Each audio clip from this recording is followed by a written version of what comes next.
This is Edge of the Box, a podcast brought to you by WhoScored.com. Hello, welcome back to the Edge of the Box podcast, a podcast by WhoScored.com in association with Bet Victor. I'm your host, Dan Bardell, joined by Jonathan Wilson and Martin Laurence from WhoScored to preview the Premier League action. And first, even though we've not looked at the Carabao Cup throughout the entirety of the season, we're going to look at the Carabao Cup final, Martin. It's the final, isn't it? Big game. It's a big day. To be fair, I'm belittling it a little bit, but I'd do absolutely anything for Villa to win the Carabao Cup, just to win something. We've got a team of the tournament, haven't we, Martin? WhoScored have covered the entire tournament for the first time this season in Opta Stats, which enables us to run our ratings on the and build the 11s that you guys all wholeheartedly agree with every week. So there are 4 finalists in the team. Obviously it's a tournament where so many teams chop and change, so it is quite hard to even qualify for this, because we have set it as needing 4 appearances in the tournament to qualify. So it's an experimental 11, shall we say. But it starts off with a topical one that we'll come on to later, and it's Kepa Arrizabalaga in goal. He's played all 5 games for Chelsea in the Carabao Cup. First 2 of those went to penalty shootouts, where he made saves in those penalty shootouts, and that could come into play this weekend as well. And then he kept 3 clean sheets after that against Brentford and then against Tottenham twice. So he's in goal. The right back is Cedric Suarez, who Arsenal fans don't love at all, but he has played well in the tournament this season, 2 assists in 4 games. Centre back is actually a Liverpool player, but not at Liverpool. Sepp Vandenberg, who Preston fans are enjoying this season. He's played well both at centre back and at right back. He's got a goal in the tournament this season, 22 tackles and interceptions combined as well in just 4 games. He's partnered by another Championship centre back in Rob Dickey from QPR. He scored in each of the first 2 rounds and made 11 tackles in 4 appearances. The left back is another Chelsea player, Marcus Alonso. Got an assist against Tottenham, 9 chances created in the tournament. We've got it as a 4-3-3. So in central midfield, we have Saman Ghoddos, who's of Brentford, another player who's sort of rotated in the cup and performed well. Got 3 assists in the tournament, 9 chances created again. And another interesting player looking ahead to the final, Sal Niguez, is in the side. He's been excellent in the League Cup. Some people might say he's found his level there, but as the season's gone on, he's certainly improved for Chelsea and been an asset to them. He made 21 tackles in 4 appearances in the Carabao Cup alone. What was his success rate? I didn't check. Would you believe that? I didn't check. But yeah, that's at least 9 more than any other player in the tournament. A lot of tackles could be needed this weekend. The only Liverpool player in the 11, again, partly because they chop and change so much, is Alex Oxlade-Chamberlain. Scored in the comeback against Leicester, got an assist against Norwich, completed 11 dribbles in his 4 appearances in the tournament. And then a front 3 of the joint 2 top scorers in Marcus Forss of Brentford, who's now at Hull, I believe, on loan, and Eddie Nketiah, who had an impact in midweek for Arsenal in a big game for them. Both scored 5 goals, and up front in the 3 is Emil Rees-Jacobsen, again of Preston, 4 goals and an assist for him. Probably the worst 11 I've ever heard on this show. Well, it's the Carabao Cup. It is the Carabao. It is the Carabao Cup. Carabao Cup. Topical. It is the Carabao Cup, Jonathan. So difficult to argue with it from our point of view, I guess. Sorry. Yes, it was great. Can you name me one player that was in that 11 now? If I tested you. Yeah, Marcus Alonso. Because I was thinking he would certainly, in terms of my memory, he would have been in the League Cup 11 for 2013-14 as well. Is that Bolton? Lovely. No, Sunderland. Sunderland, obviously. Sunderland? Oh, no dare. Well, surely Jonathan has fond memories of Sunderland's great cup run this season in the tournament. Obviously, not really. It was just a bit of a waste of energy for all concerned. I feel like this section. The Carabao Cup final on Sunday. Let's preview it. Chelsea, not the side I thought they were going to be this season. I'm going to be honest. They're pretty ineffective in attack at the moment. Lukaku, Havertz, Werner, they've all pretty much underwhelmed this season. But why? I'd be slightly gentler on Havertz. I mean, I don't think he's had a great season by any means, but I think he has offered a bit more, and I think they do look better when he's there than the other two. But yeah, I mean, it's obvious that Lukaku's been the huge disappointment. That when he arrived for near enough 100 million quid, you sort of, in my sense, and I think most people's senses were that he was exactly what they needed. That he had that mobility to get out of the way, to let the other, the sort of two inside forwards in that 3-4-3 break forward, but he also offered them an option if they wanted to sling balls in the box. And neither thing has really worked. I mean, he bullied Arsenal in that first game in his debut, and since then, it's hard to think of him playing well. That performance last Saturday against Palace, 7 touches is astonishing. Was it 2 touches in the first half? One of them the kickoff. Yeah, one of the touches was a kickoff. Yeah, which you start to think. I mean, I'm 45. I've always been rubbish at football. If I kicked off, would I back myself to get another touch in a half? And I don't know, actually. Maybe it is really hard. I mean, it obviously is really hard. And clearly that's not entirely fair because Lukaku wasn't just trying to get a touch. I'd back you to get that second touch because you could literally just go and tackle your own player if you really wanted another touch of the ball, couldn't you? Yeah, I would say you would get that second touch. I reckon they're good enough that I wouldn't tackle them. I mean, maybe when I first go in for it, that would sort of, they wouldn't be expecting it. I could sneak up on them maybe.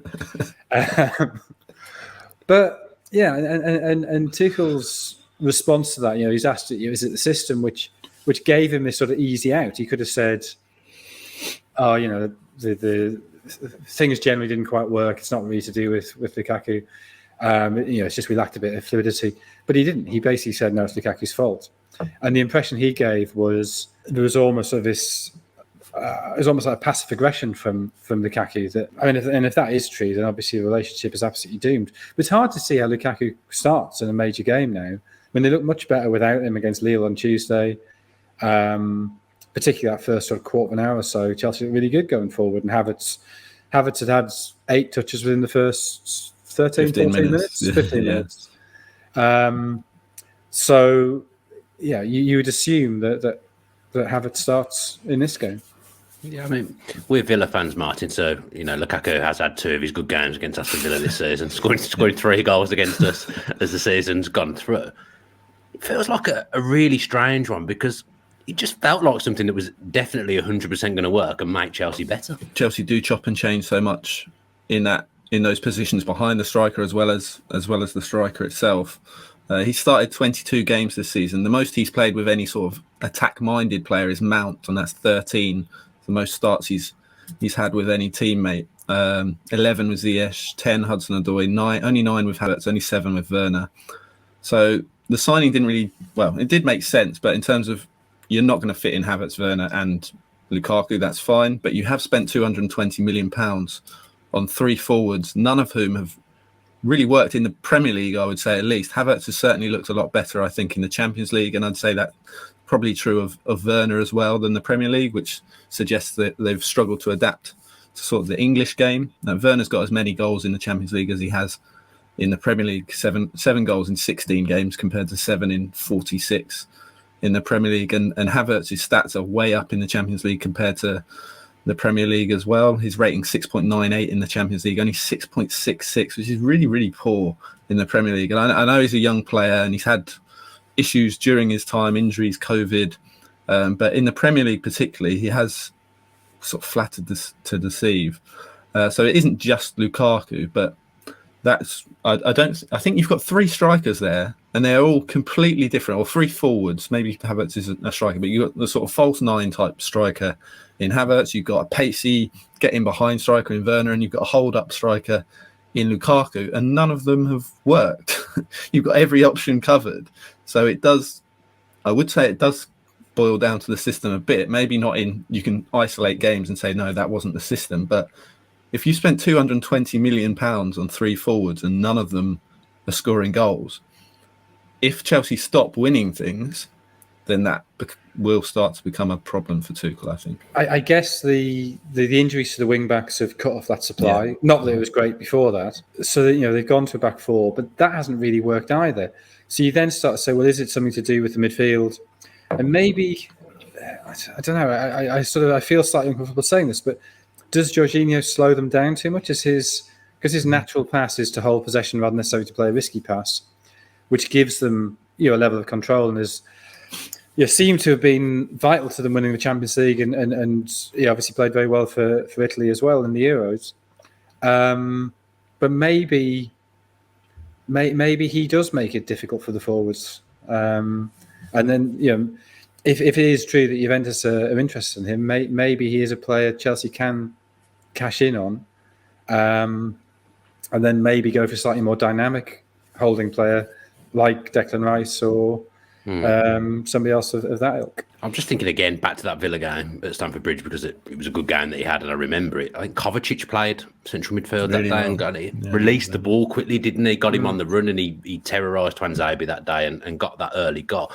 I also think, Jonathan, maybe the makeup behind him, they haven't found, that doesn't really suit me. There's not the right kind of player there. There's no real ball carrier. I mean, I might be forgetting someone because Chelsea have got so many options, but it feels like there's no real ball carrier in those two positions behind him. You'd think that Mount and Ziyech, Ziyech is, I don't think he's a top level player, but he's good enough for carrying the ball, you'd have thought. The absence of Mount's had maybe has stopped relationships developing. My sense is it's the line behind that's problematic. That if you play so none of, and this is a problem that Sarri sort of introduced to the club by bringing in Jorginho. If you play Jorginho, Kante, and Kovacic, or two of those three there, although Kovacic's forward distribution is good, although Kante, as we saw against Lille, is very good at driving forward. None of those three players have ever been remotely prolific. None of those are going to be making runs that go beyond that front three, and maybe that becomes a problem. That the attack becomes, it's very much those three or the wing backs, and when the wing backs are injured, well, it's those three, and you're not really getting a goal threat from anywhere else. Whilst Chelsea struggle to adapt, Martin, and we're looking at how we fit their players in, Liverpool have got their strongest squad I think they've ever had in my time watching football now. But everything they do seems to work. You look at Jota in particular, and obviously Chelsea have gone for the big name signings that people might see as obvious signings, and big money. Someone like Jota wasn't seen as that. When Liverpool spent 40 million on Jota, there were some eyebrows raised. He hadn't really been prolific in the Premier League, but he alone has scored 21 Premier League goals. Between Havertz, Lukaku and Werner for Chelsea, they've scored 18. So that is a great stat. So the way thank you, Dan. The way he's adapted has been sensational, and I think we're seeing that already with Luis Diaz as well, and how frightening they looked in midweek with that front three, that just ultra dynamic front three of Diaz, Mane leading the line, and Salah. It was just carnage for Leeds, who aren't the best defensively, it should be said. But yeah, the players, the signings that they identify, even Luis Diaz, less obvious, so to speak, than someone like a Lukaku or a Werner or a Havertz, who had been sort of lighting it up in another one of Europe's sort of maybe more elite leagues than Portugal. But Diaz, they've identified him as someone who can probably replace Mane. And already he just looks so up to it. He looks lightning. And I think the difference is Liverpool's midfield three is designed to let the front three do their work, basically. And I don't think that's the case at Chelsea, and will never really be the case under a Thomas Tuchel side. Would Lukaku score goals at Liverpool, Jonathan? I mean, instinctively I would say yes, but I instinctively said yes at Chelsea. So I don't know. He's such a funny player that, because you sort of thought he'd score goals at Manchester United as well, and I mean he scored some, but nowhere near the quantities he thought he would get. So maybe he's just not quite cut out for the very top level of the Premier League. I think he's the sort of striker that you almost have to build a team around. The team has to be geared around Lukaku. It was to an extent at Inter. Obviously, he had a great relationship with Martinez up front, but at Everton, West Brom, they're always going to play into Lukaku's strengths. Whereas when you've got better players around you, that's not meant as disrespect to Inter, who have great players, but the system wasn't geared around him, and even Belgium, who have amazing players as well. So much of their play is directed through Lukaku, who has obviously a sensational record at international level. But what I find odd about that is that his range of attributes is so great. His movement is, certainly for Belgium, is great. The way he pulls out to the right and creates space for De Bruyne, the way he played on the right wing in that game in the quarterfinal in 2018 against Brazil. And he's obviously huge and can physically intimidate defenders. So if he's got both of those, what I don't get is how he doesn't just sort of fit into any system, because it seems to me he can do anything.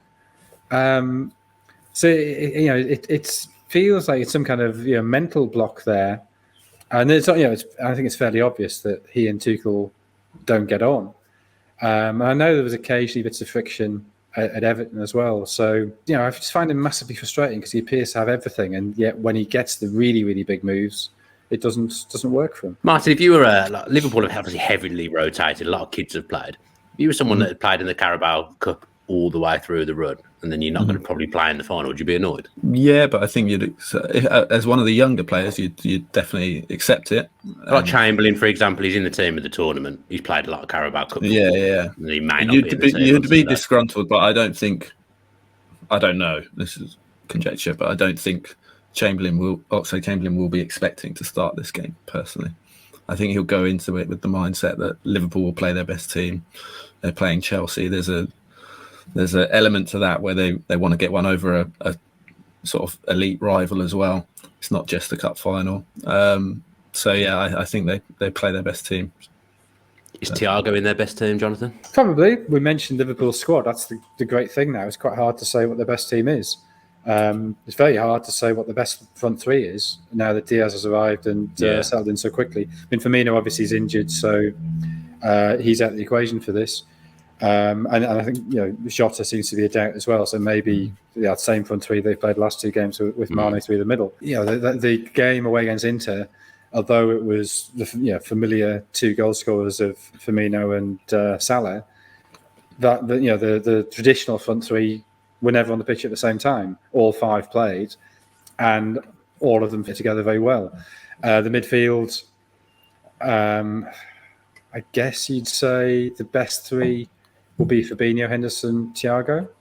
But it's not. It's by no means obvious that. Harvey Elliott started, didn't he, against Inter, and he's a fantastic player. I'd like to see him get some football on Sunday, Martin. Yeah, and Curtis Jones was excellent in midweek against Leeds as well. So their options are strong. I just think Thiago, you saw the impact he had against Norwich when he came on. He's so important to the way they progress the ball when they really need to. When he starts, their win rate is up 14%. Obviously, he's had a lot of injuries, and I think they're managing him in that sense. I think if he were a fully fit player, and to be fair, he hasn't really been for a long time. He's had a lot of injuries throughout his career, and he's had to be managed carefully. But when he's fully fit, I think he's one of the first names on the team sheet. If you just look at WhoScored rating from starts alone, he's Liverpool's second top rated player this season, behind Mo Salah, Jota third, Trent fourth, and Tsimikas, who's another interesting player, fifth, just ahead of Robertson. And that sort of competition, I think, is where they've really leveled up. And obviously the signing of Diaz is another example of that. But yeah, I think Thiago is pivotal to Liverpool being at their best and fighting for sort of the top silverware. Whether the Carabao Cup is that, it's up for debate, I guess. Feels like he stopped being that walking yellow card he was last season as well. Yeah, like he's every game he was going to get booked last season.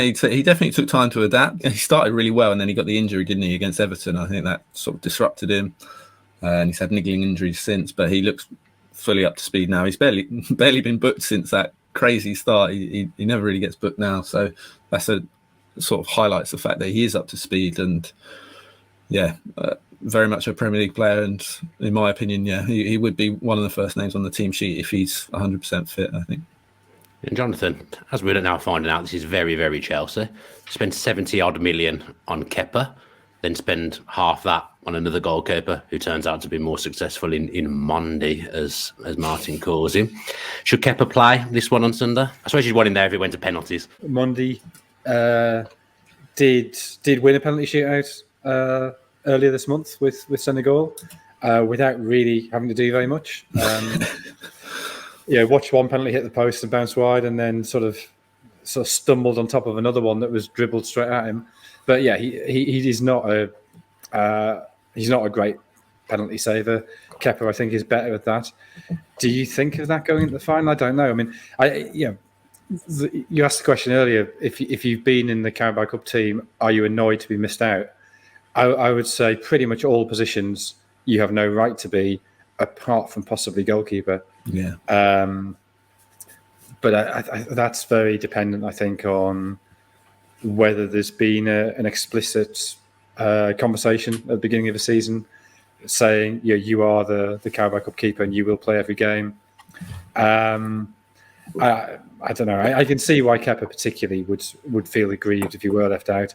But then, it's not like his record in Carabao Cup finals of not being a bit annoying is perfect. So if karma comes around and bites him, I'm not going to have a huge amount of sympathy. I think Kepa's been good this season. He's certainly maybe kicked on with the lack of pressure with Mendy coming in. Since he's come in, that weight has been lifted a bit. And like I said, he's played in 3 penalty shootouts this season. He was actually brought on for the penalty shootout in the Super Cup at the start of the season, so we could see that. But I do think that he's shown this season that he's dependable. it's hard to say that, but yeah, 12 games this season, 6 clean sheets. He's only conceded 8 goals. His save success rate is brilliant, 82%. It's better than Mondi's. His rating is better than Mondi's. So yeah, I think it would be very, very harsh if he were dropped. And I think that penalty record. I think he's saved more penalties in shootouts than any Chelsea goalkeeper in history. I think he's probably been involved in more than any other. He's probably been involved in more, but he does have a good record from penalties, so that could come into it. And I think he deserves to start based on his performances this season. 4 of his 6 clean sheets, I'm going to say it for what it's worth, have come against Tottenham. So. Who was Sarri trying to bring on to replace him? Caballero. He's spoken about it since Kepa and basically said he was basically feigning injury because they were under pressure and he was trying to save time. And that's what he was trying to explain to Sarri, but obviously couldn't. Got lost. That was his claim since, which maybe does have some grounds. Well, you shouldn't cheat, should you? No. Yeah, don't be a cheat. That's the message from this podcast. We don't like cheats. Do not be a cheat. Does he make the combined 11, Martin? And this is going to be a funny combined 11, I think, because I think if you're playing 3 at the back, there might be a few Chelsea players in there. But if I was picking a 4-3-3, I think it might be the entire Liverpool 11. He does make it based on this season's ratings, and we've done it on ratings across all competitions. So it is Kepa. Obviously, Kelleher is another one who's I think he's confirmed that he's going to be playing for Liverpool ahead of Alisson. Oh, really? I think so. Yeah, he's a good keeper, to be fair, Kelleher. Yeah, so that's an interesting sort of duel in itself. But Kepa's the goalkeeper. Then we have gone for a 4-2-3-1. So it is the entire Liverpool. So you picked a formation that neither team play. Yeah. It's fine. I feel like this team would be okay. It is the entire Liverpool back 4 of Trent, Matip, Van Dijk, Robertson. And then the 2 is Fabinho and Kovacic. Kovacic is a doubt, I believe, picked up a little injury in the week. I think Tuchel is hoping that he's fit, but it's Fabinho and Kovacic rather than Kante or Jorginho. And the sort of number 10, which Jonathan won't agree with, is Ziyech, who is also a slight doubt, I think, but has come into form of late where he's got a run of games in the position that he sort of is probably best. He has come into form and scored some important goals. So it's Ziyech behind a sort of front 3, so to speak, of Salah, Jota, who's, like Jonathan said earlier, a doubt as well, but not confirmed out. And Luis Diaz is on the left ahead of Mane. As you say, it just depends entirely which formation you're picking. So I went for 4-3-3, and I've got 9 Liverpool players, Kante and Mount being the only 2 Chelsea players who get in. But, Kante or Fabinho and Mount or Thiago, it's they're 2 really good teams. It's quite hard to pick. Okay, Martin, let's finish with the bet builder. Yeah, so 3 legs this week. 2 of them I think will be popular because a lot of people will bet on these sort of markets. So the first is Mo Salah to score. He's really good at football.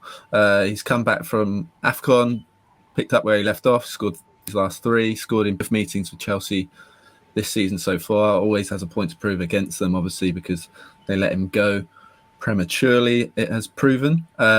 We've also got Havertz to score. So we're backing Havertz to be the starter up front. Or gamble. That feels a gamble, that does. He was very good in midweek. He scored in 3 of his last 5 starts. He scored against Liverpool earlier this season. He started both games against Liverpool, and they were probably 2 of Chelsea's best performances, weren't they, in very different ways. Both got draws in both games, and obviously they played. The fixture at Stamford Bridge was a really surprising game. Liverpool came out and took the 2-0 lead, and then Chelsea played really, really well, really good attacking football, really high intensity football, and he was part of that. So we got Havertz to score. He scored in both of the cup finals that he started for Chelsea, obviously the Champions League, and then more latterly scored the winner in the Club World Cup final. And then we've got Rudiger to be carded. He tends to be sort of in the referee's notebook in these sort of big games. He was in the Champions League final. He's been booked against strong opposition this season. 5 yellow cards isn't a huge amount, but again, he was booked against Liverpool in the 1-1 draw, and he's the man who's sort of likely to come up against Salah, isn't he, when Salah cuts inside. So Salah to score, Havertz to score, and Rudiger to be carded has been boosted from 25-1 to 33-1. Thank you very much, Bet Victor. Any odds on Rudiger to have a shot from 40 yards like he does every single day? You'll have to ask. Get that in the bet builder. If you've got that in the bet builder, that's one leg secure every single week. Right then, what's your score predictions for the Real Morelos Cup final? Martin, who scored? Not that actually we've planned this, but I'm just asking you what your prediction is. 2-1 Liverpool. I think that might... I'm going to say 2-1 Liverpool. I think that might be after extra time, but... Exactly what I was going to say. Exactly the same prediction as me. Jonathan? 2-0 Liverpool. Right, let's move away from the silliness of the Carabao Cup and do our bread and butter. It's the Premier League. We've got a Premier League team of midweek, Martin. Probably unsurprisingly, after the 6-0 win in the week, fittingly, there are 6 Liverpool players in our Premier League team of the week. We'll start in goal, which is the controversial spot, which has gone to Hugo Lloris, who made 4 saves, I believe, in a 1-0 defeat to Burnley. It was the only two clean sheets kept, and Alisson and Pope in that game had very little to do. So statistically, it's Lloris who gets the nod in our team of the week. The back 4 is Trent Alexander-Arnold, Van Dijk, who scored, Ben Mee, who scored the winner for Burnley in that game against Tottenham, and Andy Robertson, who got an assist and has really picked up, I think, after a relatively slow start, possibly from that sort of competition that Tsimikas has provided. He's really upped his game and looks back to his best. It's a 4-4-2, you'll be pleased to hear. The sort of midfield 2 is Josh Brownhill, who scored his first Premier League goal at the weekend and followed that up with an assist against Tottenham, had a very good game. And the player I mentioned earlier, Curtis Jones, joins in midfield. He completed all 7 of his dribble attempts, had 3 of 4 shots on target as well. He was very good and staked a claim. I don't think he'll start at the weekend, but staked a claim to do so. The wide players are Salah, who obviously scored twice, and Zaha, likewise, scored twice in a 4-1 win over Watford. And then he's joined by teammate Jean-Philippe Mateta, who also scored in that game, and Sadio Mane, who got a perfect 10 from us in the game against Leeds with a brace of his own. And maybe he too is sort of reacting to the competition, and those signings are really paying off, not just in terms of adding squad depth, but pushing those sort of regular starters to up their game. Obviously, he had a great Cup of Nations and has come back in probably better form than he was before then, whereas Salah didn't have a great Cup of Nations and has just come back and is still Mo Salah. Mane's come back in fine fettle, but has he done enough to get himself into the form rankings? He is not in the in the top 10 form rankings, despite that, like I said, the 10 out of 10 that he got against Leeds. Top of the pile, it's someone that you queried last week, even being in the 10, is now Bruno Fernandes. I can see he's picked up. Yeah, has emerged as a very important player again. James Ward-Prowse is up to 2, showing why Villa were so persistent in trying to sign him. I'm really regretting that we couldn't get that done. It's all right. It's all right. The midfield's on fire, Martin. Yeah, we're doing really, really well. He's saying Kevin De Bruyne 3rd, Van Dijk and Matip are 4th and 5th, which bodes well ahead of the cup final. Fabinho is in there as well in 8th. It's Bowen 6th. I don't know why I've done that. I've gone from 5th to 8th. Van Dijk in 5th, Bowen 6th, Cancelo 7, Fabinho 8, Harry Kane dropping down to 9. Obviously, after the midweek game, he's obviously excellent against Man City, which we'll come on to later. And it's Emi Buendia has actually clung on to a place in 10th. Is getting good ratings for us, but continues to be the player who gets hauled off every week by Steven Gerrard when we're looking for a goal, which is annoying me a little bit, but there we go. Let's look at the Premier League games now individually, and we'll start with Leeds v Tottenham. Iffy one here to start. I think I'm right, but I'm not 100% sure. The John Scales derby. Play for Leeds and Tottenham? No I think he did. Jonathan, you don't look sure? I'm not sure. Paul Robinson?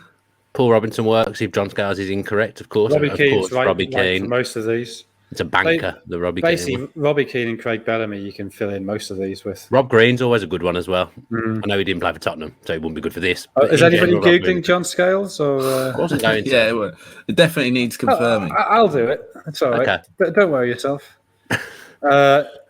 He started his career at Leeds, but didn't play a game for them. But he's played for Tottenham.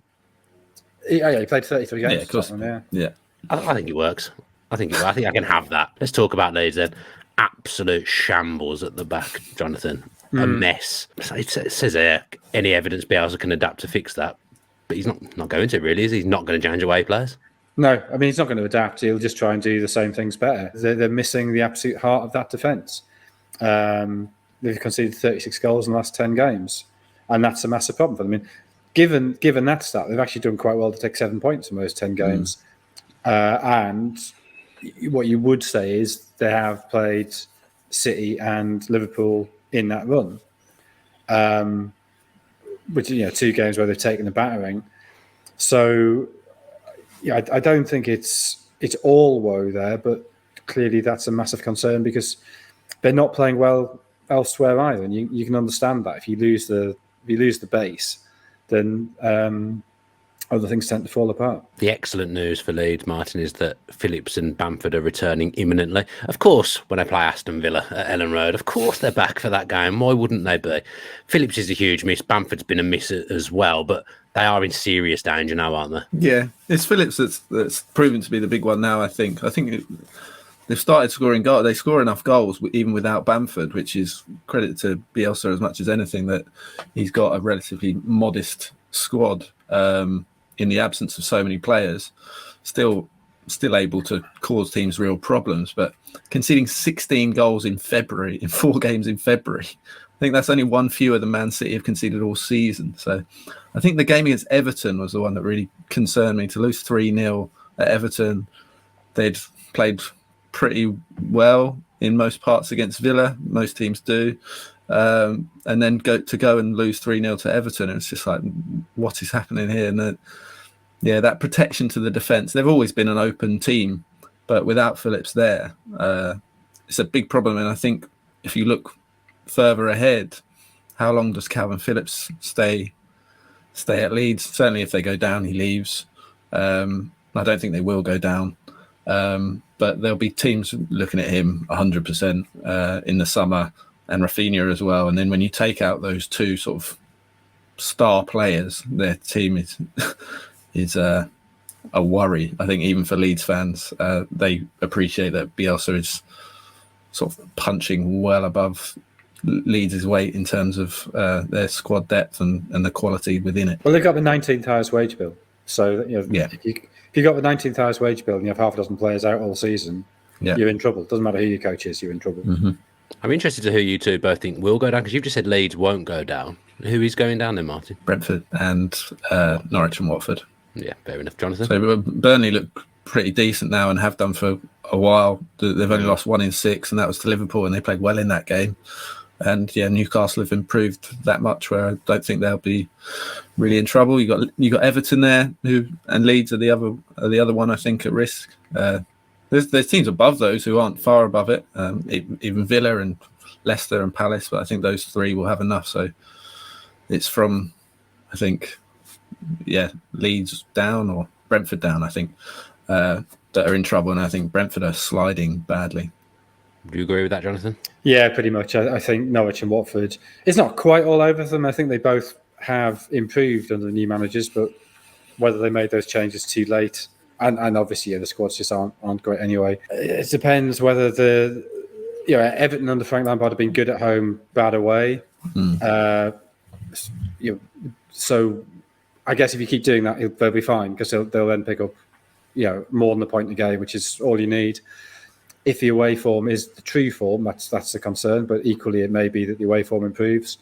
Newcastle, I think, really aren't in trouble at all now. Well, I mean, they are, but I expect them to get enough points. Brentford is sinking fast. Their home form isn't that bad. I could just about keep them up. Burnley seem to really benefit from their little break. So, I'd go Watford, Norwich, and then Brentford would be the other one I'd worry about. Let's talk Spurs and their Spursy problems, Jonathan. I mean, they're really good against Manchester City on Saturday. Fantastic results, fantastic away performance. And then it is very Spursy to then go to Burnley and lose, although, Burnley are better than their position suggests at the moment. Conte's post-match, I thought he was a bit off.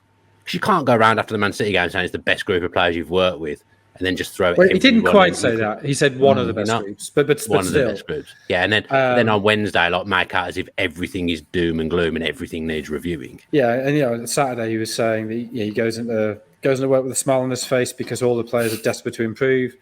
And then on Wednesday, he's saying they change the managers, the players don't change, and the outcome doesn't change, so it's all the players' fault. That's just the way he is. Part of his charisma is he's so emotional. And when things are going well, that's a great thing that can carry everybody along on this sort of wave of euphoria. When things are going badly, you have the opposite. His volatility is part of how he manages and who he is. I'm not sure it's particularly helpful, but I equally don't think it's particularly surprising. And I'm pretty sure that by Thursday morning, he'd probably forgotten about what he'd said and was getting on with preparing for this game. Very, very similar to my mum. She's Italian. I'm whispering in case she hears me because I'm here. But very, very, very, very similar traits. Honestly, they could be the same person. I think they get on like a house on fire and maybe set the house on fire. Spurs obviously still can get top four, Martin, but the consistency is a problem. Yeah, I just feel like at the time he was almost begging to be sacked. This isn't good enough. We lost 4 in 5. I don't lose 4 in 5. I thought it was really harsh. And as a Tottenham player, what do you think about all these mixed messages? Do you just sort of shrug it off and say, look, he's an emotional guy, a passionate guy, which he obviously is, but he's sort of not directly insulting them one week and praising them the next, but it's near enough. I think he's just saying, look, this squad of players isn't good enough for me. Like it's a level below me. I thought it was harsh, and I think he's almost playing up to the fact that he knows the Tottenham fans don't like Daniel Levy, so he has a sort of bit of leeway there that some of the fans are like, yeah, he's speaking out, it's great, but it's really, really harsh. I don't see how it helps because they aren't in a bad position to attack that top 4 and certainly to get European football again. And they've got the player. They do have the players to be able to do that, and they're not out of it. So I don't think these sort of just rapid mood swings are going to help matters when there's plenty to play for at Tottenham. Will they win when's the game? I don't know when the game is. Will they win when they play at some point this weekend, Martin? What's your prediction? The early kickoff on Saturday. Yeah. Will they win? I don't even have my predictions up in front of me. Shambles. They will win. Tottenham are going to win 2-1. 2-1 to Tottenham. 2-1 according to the WhoScored guys. Jonathan?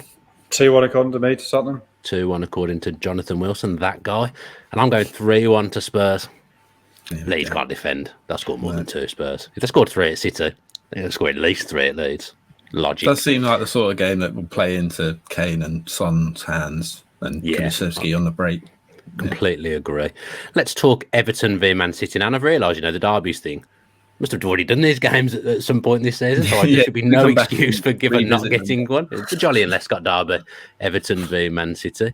And Jonathan, have we learned anything from Frank Lampard's start at Everton? No, not really. Cool. I mean, they've played on to the next point. But yeah, they've played 4 games, the 2 at home, one of which was in the cup. They've won and looked really good. The 2 away, they've lost and looked pretty bad. which admittedly is better than under Benitez, where they just look pretty bad all the time. But it's so up and down, and I don't, there's been nothing to suggest that Lampard's corrected what was going on at Chelsea in terms of being caught on the break. But equally, the flip-flop of form has been so extreme. I think it's very hard to read anything of that. I mean, I think that just speaks of a squad that's sort of low on confidence. I think the huge positive is how good the atmosphere was for that Leeds game at Goodison, which the Goodison crowd is a crowd that can be pretty negative pretty quickly. I think a few managers have felt that the crowd didn't really give them a fair chance, but they seem very much behind Lampard, and that's got to be a good thing. I don't think it'll be anywhere near enough to beat City, but having said that, Lampard's Chelsea did beat City at home the night that Liverpool won the league. There was that result, that 3-2. So Lampard has proved himself in the past capable of organising a team to get in behind City. And he's let Donny van der Beek be a footballer again, Jonathan. In one game, yeah. That's still more. That's probably more than he was allowed to be a footballer at Manchester United, it feels. Yeah, I mean, I just don't like the makeup of that squad at all. It doesn't make any sense to me. Yeah, too many players who've sort of, I don't want to say failed, but have not quite done it at other clubs and then picking them up on big wages. It's just a bad way of running a club. You can afford one or two of them, but not a squad full of them. Yeah, they don't know, as a squad, as a team, they don't really have an identity, and they've hired a manager who I don't think really has an identity. Like, what is Frank Lampard's way? I hate that word. Passion. Like when teams have a way, and everyone just says, "Oh, I like to play attacking football." Great. But yeah, I don't think Frank Lampard, even at Everton, obviously he's come in and he's played two different formations already, and he's adapting and he's learning his squad. But I think the signings of both Dele Alli and Van der Beek have confused things further. Obviously, Dele Alli's not started yet, and we touched on that, whether he could start with Van der Beek, and obviously they haven't yet. And I think you're just adding too many players to an already sort of quite heavy squad of mediocre players in a lot of positions. And yeah, finding an identity in that squad is going to be difficult for a lot of managers, but I think Everton really needed to hire a manager with a clear plan. I think when Villa interviewed Lampard for the Villa job, it came out that they were quite underwhelmed by his interview, and just that I don't think he really had a sort of a clear plan like Gerrard had, and obviously Gerrard's plan is sort of gone a bit up of late, but he does have a way of playing and he will stick to it, and over time you'd hope that develops the team. But Everton and Lampard are a fit in that they don't really have a clear way forward, I don't think. Do you think Gerrard and Lampard will ever win on the same weekend? Do you think that's possible, or can we just not win together? Is that not happened yet? Yeah. Villa didn't like Frank Lampard's presentation. Sounds like Everton were wowed by the presentations. The presentations either got better, or like Everton have got low standards, or Villa have got high standards. I'm not sure which one it is, but yeah, I think that was one of the reasons he got the Everton job, was they were wowed by his presentation. So it's weird to hear that. Well, didn't his presentation consist of some graffiti on the wall? Wasn't that the main presentation? Yeah, there was more the Everton fans' presentation than not wanting. What's his name? I can't remember his name. Vitor Pereira. Vitor Pereira, yeah. I'm not wanting him because they hadn't heard of him. So he just got the Corinthians job 2 days ago. Oh, is he? Yeah. Knowledge. We've already covered Liverpool's squad depth in some respects in the Carabao Cup final preview, but Jonathan, their firepower, I guess, is now going to be the main difference between them and City, because City don't have that out-and-out striker, as we've all discussed many, many times. Liverpool just feels like they've got a little bit more firepower now. Possibly. The lack of a striker doesn't bother me at City. I think the way they play, they're good enough. They don't really need one. I'm not saying one wouldn't perhaps improve him if he was the right one, but he'd have to have a lot of other attributes to fit into that structure. You do wonder whether the Grealish signing is the first sort of big mistake they've made with the signing. And I know he's injured at the moment, not much you can do about that. But the fact he hasn't settled. But we said it before that a lot of players, a lot of attacking players, struggle in their first season at City and then come good in the second. So I wouldn't necessarily write him off yet. I still think City have a better squad depth. I mean, they've got people like Nathan Ake, who's sort of way down the pecking order, who can suddenly chuck in. And he costs 40 million and is clearly a really, really good footballer. So I think City still do have a greater depth, but you may be right that Liverpool have a greater attacking depth. And what's your prediction, Jonathan? 3-1 to City. Same here. Martin? We've gone 4-1 to City. Not a pretty one for Everton, I don't think. But we move on now to the just a minute section. And Jonathan, we're going to start with you, Southampton v Norwich. You're going to be surprised to learn I have absolutely no one in mind for this derby. Mick Shannon. Mick Shannon, we'll take it. I don't know who he is, but we'll take it. Do you know who Mick Shannon is? I've heard of the name, but I don't know anything about him. Horse race trainer. Played for Norwich when they beat Sunderland in the Milk Cup final in 1985. Famous for his windmilling arm celebration. Andy Townsend. Andy Townsend, I know who he is. Yeah. Oh, Nathan Redmond. I used that last time. That's a banker, Nathan Redmond. Andy Townsend. One of my favourite Villa players has ever been, and I was doing Talk Sport before the Carabao Cup final a few years ago, and I was talking about Villa. And I was getting pumped, and Andy Townsend was like patting me on the back whilst I was talking. I was absolutely hammered on Talk Sport, but I was talking about the game. Andy Townsend was really G'ing me up, and I really, really enjoyed it. And I just thought, what a captain, what a leader. Let's do the just a minute section. Sorry. Well, Southampton remarkably looks safe now. I think 10th, 12 points clear of the relegation zone. I think they're not even really in that conversation, which really is a marked change from earlier in the season. They've won 5 of the last 8 in all competitions, playing really well. Norwich. They're obviously in big trouble, 5 points adrift. They had been playing a lot better, I think. They'd won 3 and drawn 1 of the 4 they played before those defeats to City and Liverpool. And even that Liverpool game, the fact they went ahead, I think they do look a lot better than they did early in the season. It's just probably too little, too late. Adam Eder's out for them. There's doubts over Rupp and Sorensen. Krul should be fit. McCarthy, Purcell, Vojnovic, all out for Southampton. Teller a doubt as well. But I think Southampton are just too good for them. So I'll go Southampton to win this 2-1. I've gone Southampton 2, Norwich 0. Martin? Yeah, Southampton 2, Norwich 0 as well. Martin, your first game is Brighton v Villa, the Tommy Elphick derby. Off you trot. Both of these sides have just one win from their last 6 and straddle mid-table, where they're all but certain to remain. The Seagulls are the draw specialists, and after 4 wins from their opening 5 matches, they've just won 3 of their last 20 since. Graham Potter's side approached this game on the back of consecutive defeats for the first time all season, with a 3-0 reverse against Burnley last time out, undoubtedly their worst performance of the season. Villa have put in a couple of candidates for that title in their last 2 matches of their own, and Steven Gerrard is facing criticism from some sections of the fan base for failing to adapt his approach. Just as they were in the reverse fixture, the team's high fullbacks were caught up the pitch time and again against Watford, and his decision to make only 1 change from the defeat to Newcastle rankled with some, and I'm starting to think Morgan Sanson's just a myth at this stage. This is the reverse fixture of Gerrard's first match in charge, but much has changed since, and morale boasting 2-0 win, most notably slipping back into their old ways in terms of leaving their defence far too exposed.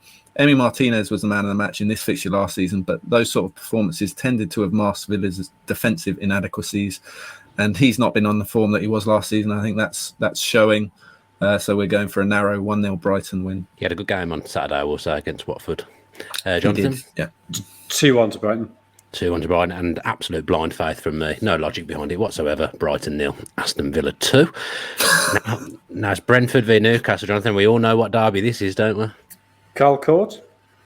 Well, I can't do, but it was the Ivan Toney derby. This was the one time I've known more about football than you. Ivan Toney derby through the podcast series. Brentford v Newcastle, Jonathan. Brentford are only 2 points above Newcastle, and they've played 2 games more, which is a sign of the trouble they're in, I think. Having started the season so well, they've lost 8 of the last 10 in the league.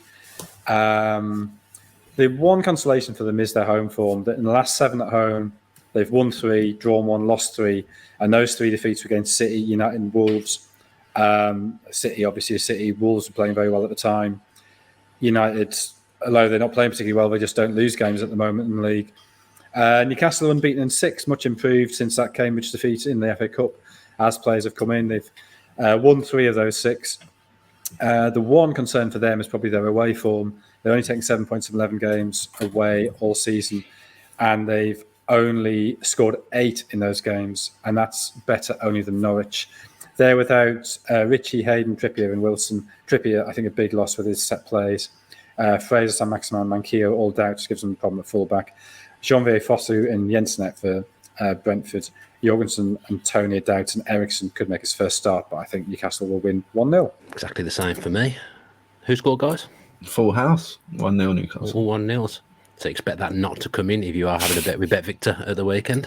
Manchester United v Watford, Martin, the Danny Welbeck derby. Yeah, having suggested on this pod last week that Jesse Lingard might be United's best fit on the right at present, Ralf Rangnick was clearly watching. So he made his first league start of the season, failed to take his chance though, with Jadon Sancho also taking further confidence from last week's show with his highest rating in a United shirt against Leeds last time out.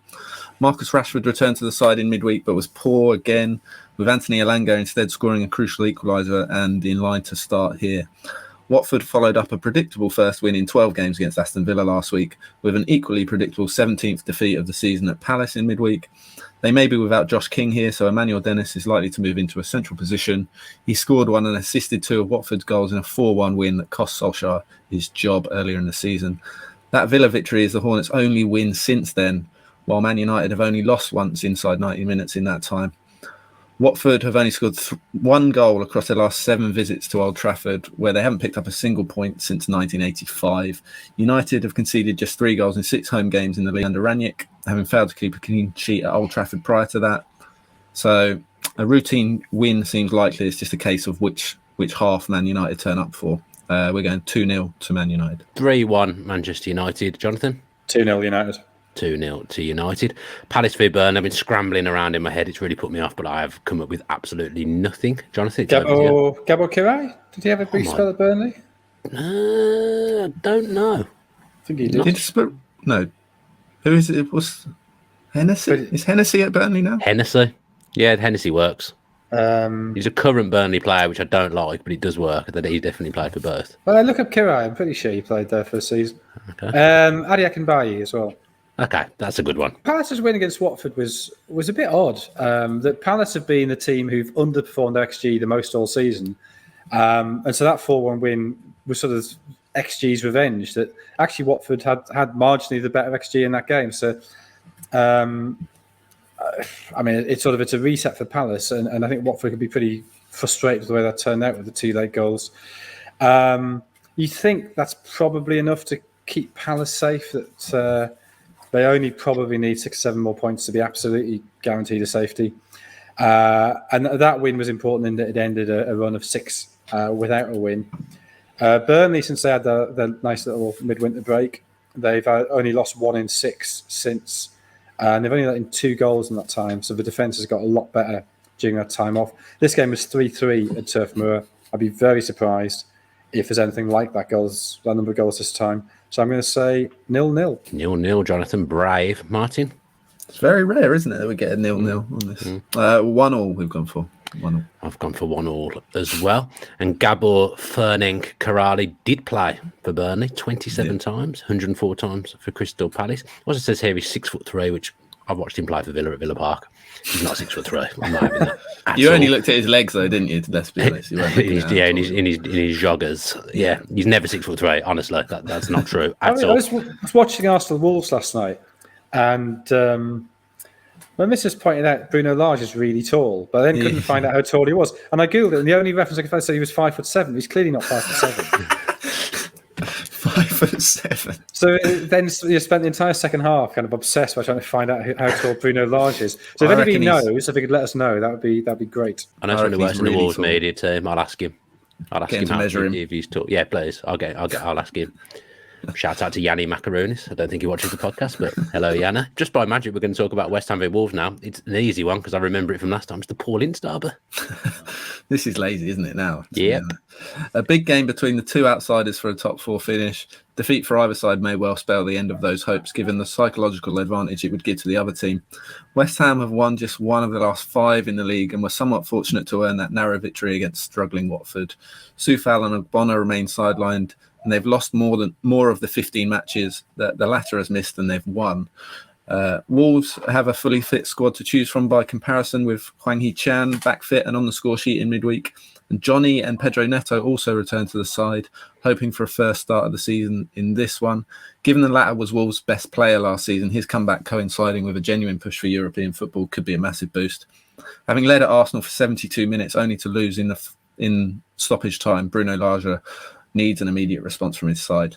There's only been one draw in the last 16 meetings between these sides, but in that time they've never met in the position that they find themselves now. And given neither side is likely to come out all guns blazing, point here seems likely to the WhoScored guys. We are going 1-1. 1-0 Wolves. I've gone 1-0 to West Ham. Thomas Souček scoring a rare goal. Not scored as many this season. So yeah, I'm going to throw in a goal scorer as well. Do I get extra points for that? No. No. Well, okay. What is the league table looking like for the predictions league? How did we get on last week? Very good question, Dan. Full of them. Yeah, I'll leave it there. Come on. I haven't had time to check. You haven't had time. You've had a week. You know, I do things in between. I'm just waiting for these results to come in. And... No, all of us get our meals cooked by their mums these days. So, and dig me out on the podcast, Jonathan. I make my own food. I'll have you know. I got one. I know I got one score bang on, and I got Southampton 2, Everton 0 last week. There you go. Well I'm good again. I don't know why anyone else did. That's just one that stood out to me that I remember. We'll have an update on the predictions league for those of you that are on the edge of your seat waiting to find out what's going on, because I know there's plenty of you. Finish with the Saturday 3 p.m. treble then, Martin. What have we got going on? So the WhoScored guys leg is Burnley double chance. So Burnley to win or draw at Palace. Obviously, we talked about how good a run they're on at the moment and how much they've improved since that break. They've also got 10 points from their last 12 games against Palace. So a win or draw seems a pretty good bet to us. I think that's around evens as a single bet. So I think that's a very good price at Palace, who aren't particularly strong at home. I think they've lost their last 3 at home. So, yeah. Jonathan, what have you gone for? Did I go for United to win 2-0 against Watford? You did indeed, yes. Yeah, well, I mean, Watford just can't score goals, can they? So they do at Villa Park, Jonathan. They can score one there. I'm not sure those goals count. So yeah, it's just a question of having United score. But I think they'd be disappointed to concede. I mean, our treble of everyone winning 0 last week went superbly, didn't it? It was 0 for 3, was it? 0. Yeah, it was 0 for 3. Yeah. Oh dear. But stay with us though, because this week we're going to have a winner. I have gone for Newcastle to just simply win at Brentford. Is that what I've gone for? Yeah. That's correct. Yeah. Well, because sometimes you like to change it. I do, yeah. That's fair. And what does this come out as in the magic computer? So it was 11-1 with Bet Victor, which was already head of the market, and they've boosted it further to 13-1. So I think that's a good price for all things involved. So that's Newcastle to win. That's Manchester United to win 2-0 against Watford, and Burnley to win or draw at Palace. That's 13-1. I like that. Yeah, I think it looks a good price for that particular bet, personally. Yeah, I'll be all over that tomorrow. That does us for this week's iteration of the Edge of the Box podcast in association with Bet Victor by WhoScored. No idea why I decided to run through everyone that's involved in the podcast with Martin Laurence, Jonathan Wilson and myself, Dan Bardell. If you're not already subscribed to the channel with your post notifications on, if you could do that, that would really, really help us. Let's please get those subscriber numbers up. We'll be back again next week. Enjoy all the football at the weekend, and as ever, stay safe.